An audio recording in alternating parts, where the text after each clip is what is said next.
Kenapa keluarga saya selalu diuji, Bib? Selalu diuji. Ya, mungkin ini akan saya perbaiki dulu kalimatnya ya. Bukan selalu diuji, tapi mengalami beberapa kali ujian. Mungkin ujiannya terasa sering. Cuman saya pengen mengajarkan kepada penanya dan kepada siapapun, termasuk diri saya pribadi khususnya, ya. Jadi kita jangan mengatakan kenapa saya sering diuji, kenapa saya sering. Tapi coba kita melihat yang lain. Ya, Allah kok terlampau sering memberi saya nikmat. Kadang-kadang kita ini lupa kalau kita ini tidak pernah diputus nikmat sama Allah Ta'ala. Nah, nikmat pandangan, nikmat pendengaran, nikmat bisa bicara, nikmat Islam, nikmat iman, nikmat sehat. Itu nikmat yang luar biasa. Nah, sayangnya 1-2 ujian seringkali membuat kita lupa ya akan banyak nikmat dari Allah Subhanahu wa Ta'ala. Dan itulah yang menjadi salah satu penyebab kenapa ujian itu terus diberikan. Ya, ujian itu terus terkena kepada kita ya karena kita lupa kalau kita dalam nikmat. La in syakartum la azidannakum wa la in kafartum inna adzabi lasyadid. Kalau kalian syukur pasti aku tambah nikmatku pada kalian. Kalau kalian kufur, ingat siksaku amat pedih. Ikhwani rahimakumullah. Jadi itu yang pertama kali, mari kita belajar melihat betapa banyak nikmat Allah Subhanahu wa Ta'ala yang ada pada diri kita. Kemudian yang kedua, hidup di dunia ini memang begitu ya, mengalami ujian siapapun itu. Siapapun, bahkan yang ujian terberat itu para nabi, para rasul, dan pewaris-pewaris nabi dan rasul. Ujiannya semakin berat. Ya, yang namanya orang sekolah itu kalau semakin tinggi sekolahnya, ya ujiannya semakin berat. Nggak sama ujian anak TK dengan anak SMA. Anak TK mungkin ujiannya 1 tambah 1 sama dengan berapa. Kalau anak SMA sudah rumus Pitagoras ya dan lain sebagainya. Nah, semakin sulit dalam ujian matematiknya. Dalam kehidupan juga begitu, semakin tinggi derajat kita di sisi Allah Ta'ala, maka semakin besar ujiannya dari Allah Subhanahu wa Ta'ala.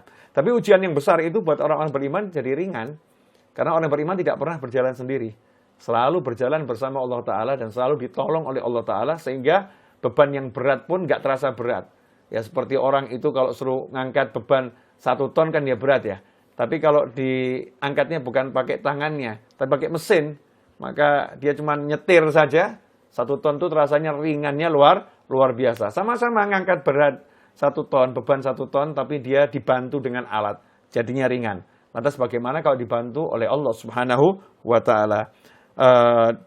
Dalam surat Al-Baqarah ayat 155 sampai 157, Allah sendiri sudah memberikan kabar kepada kita semua, memberitakan kepada kita semua, mengumumkan kepada kita semua. Walanabluwannakum bisyai'im minal khawfi wal ju'i. Walanabluwannakum bisyai'im minal khawfi wal ju'i wa naqsim minal amwali wal anfusi was samarat wa basyirus sabirin alladzina idza asabathum musibah qalu inna lillahi wa inna ilaihi raji'un. Saya ulangi ya. Walanabluwannakum bisyai'im minal khawfi wal ju'i wa naqsim minal amwali wal anfusi was samarat wa basyirus sabirin alladzina idza asabathum musibah qalu inna lillahi wa inna ilaihi raji'un ulaika alaihim salawatum min rabbihim wa rahmah wa ulaika humul muhtadun. Kata Allah Ta'ala, dan sungguh kami pasti akan menguji kalian dengan sedikit rasa takut, kemudian sedikit kelaparan, ya, wa naqsim minal amwali wal anfusi was samarat, dan juga nanti akan berkurangnya harta, berkurangnya jiwa, dan berkurangnya buah-buahan. Wa basyirus sabirin, sampaikan kabar gembira kepada orang-orang yang sabar. Semoga Allah Ta'ala jadi kita orang-orang yang syukur dan orang-orang yang jika mendapatkan ujian mampu bersabar bersama Allah Ta'ala. Wa basyirus sabirin, dan sampaikan kabar gembira kepada orang-orang yang sabar. Siapa mereka yang dikategorikan orang yang sabar? Jadi orang sabar itu bukan orang yang berkeluh kesah. Bukan orang yang mengatakan kenapa. Tapi orang yang sabar adalah alladzina, yaitu orang-orang yang idza asabathum musibah, jika mendapatkan musibah, ujian dari Allah Ta'ala, qalu, mereka berkata, inna lillah, sesungguhnya, ya kami ini adalah miliknya Allah. Kami ini miliknya Allah, harta kami miliknya Allah, jiwa kami miliknya Allah. Ya, semua miliknya Allah. Innalillah, kami miliknya Allah. Dan sungguhnya hanya kepadanya lah kami akan kembali. Jadi ya memang sadar dirinya milik Allah. Dia katakan pada dirinya, saya milik Allah. Dan saya akan kembali pada Allah subhanahu wa ta'ala. Inna lillahi wa inna ilaihi raji'un. Siapa yang mengembalikan setiap kali ada musibah, dia sadari memang itu bukan miliknya. Ketika hartanya terenggut, ya, jiwanya terenggut, hartanya terambil, atau tersita, atau hilang. Dia sadar itu bukan miliknya. Itu miliknya Allah Ta'ala. Ya, nggak ada yang berkurang sebetulnya dalam dirinya. Nggak ada yang berkurang. Nggak ada yang habis sebetulnya. Karena itu miliknya Allah, bukan miliknya. Innalillah. Sehingga dia ridho, dia ikhlas atas ujian tersebut. Dia katakan, kami memang miliknya Allah. Wa inna ilaihi raji'un. Dan hanya kepadanya lah kami kembali. Maka orang-orang yang seperti itu, apa? Janjinya Allah Ta'ala.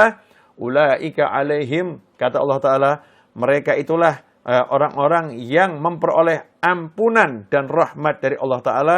Dan itulah mereka orang-orang yang mendapatkan petunjuk. Ikhwani rahimakumullah. Jadi sejatinya orang-orang yang dapat ujian, musibah, itu orang yang dicintai Allah Ta'ala. Ya, orang yang dicintai Allah Ta'ala. Karena dengan ujian itu dia mendapatkan rahmat dan ampunannya Allah Subhanahu wa Ta'ala. Dalam hadis yang diriwayatkan Imam Bukhari dan Muslim dari Sayyidina Abi Sa'id Al-Khudri radhiyallahu anhu dan Abi Hurairah radhiyallahu anhu, dari Rasulullah SAW, beliau bersabda, Rasul bersabda, "Ma yusibul mu'mina min nasabin wala wasabin wala hammin wala hazanin wala adhan wala ghammin hatta syaukah yushakuha illa kafrallahu biha min khotoyah." Rawal Bukhari wa Muslim. Ya, tidak ada satupun musibah yang terjadi pada diri Muslim, ya. Baik itu ada harta yang hilang ataupun dia mengalami kesedihan, mengalami rasa suntuk, ya, sumpek, atau dia mengalami gangguan, bahkan sampai-sampai kalau dia terkena duri yang kecil, semua ujian tadi itu menjadi kafarallahu biha min khotoyah, penghapus dosa-dosanya. Ya, penghapus dosa-dosanya. Nah, sehingga nikmat sebetulnya, bahwa kita ini sadar banyak dosa kok. Kita banyak dosa dan kita ini kurang sempat minta ampun, lupa istighfar. Kemudian Allah yang berkehendak agar dosa kita habis, agar kita kembali kepadanya dalam keadaan suci dari dosa, pangkat yang tinggi. Nah, kita ini sama Allah Ta'ala kemudian diberi ampunan dengan cara dikasih masalah, dikasih rasa sedih, ya, dikasih kekurangan harta, ya, dikasih kehilangan pangkat, kehilangan kedudukan. Walaupun kita nggak minta semua itu, ya, kita nggak menginginkan semua itu terjadi. Tapi kalau itu terjadi, ya itu menjadi bonus agar dosa-dosa kita diampuni Allah Ta'ala dengan syarat kita sabar. Ya, sabar itu memang sesuatu yang nggak enak, ya, kita tahan, ya. Rasa nggak enak itu tidak kita keluh kesahkan, kita kemudian tetap istiqomah menjalankan ibadah, yaitu yang namanya sabar. Yang seperti itu justru menjadi jalan untuk diampuni dosa-dosa kita oleh Allah Subhanahu wa Ta'ala.